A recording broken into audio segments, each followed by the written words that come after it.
Ərinin qətlini sifariş verməkdə təqsirləndirilən Əzizə Seyidova və qətlin sifarişini icra etməkdə təqsirləndirilənlər Mehdi Məmmədov, Elvin Əliyev və Bəxtiyar Fərzəliyevin məhkəməsində vəkillər ilginc faktlar ortaya qoyublar.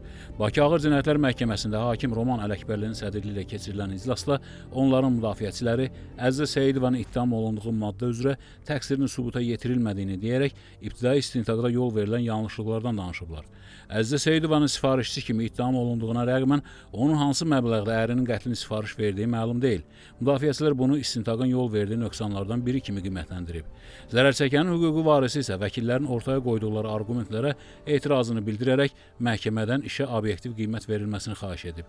Müşavirədən sonra hökm elan edilərək Əzizə Seyidova 17 il, Mehdi Məmmədov 18 il 6 ay, Bəxtiyar Fərzəliyev və Elvin Əliyevin hər biri isə ayrı-ayrılıqda 17 il 6 ay azadlıqdan məhrum edilib. Qeyd edək ki, hadisə 2023-cü il martın 15-də Sabunçu rayonunun Maştağa qəsəbəsində baş verib.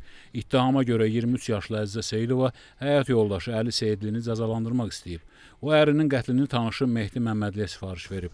Onlar birlikdə plan qurub, Əli Seyidli evinə daxil olmaq istədikdə Mehdi Məmmədli və dostları onun qarşısını kəsərək ona 23 bıçaq zərbəsi endirməklə qətlə yetiriblər. Onu da bildirək ki, məhkəmə istintaqı ərəfəsində təqsirləndirilənlər ibtidai istintaqqa verdikləri ifadələrini dəyişərək qətlin Əzizə Seyidovanın sifarişi ilə deyil, Əli Seyidovla şəxsi münasibətləri zəminində törətdiklərini deyiblər.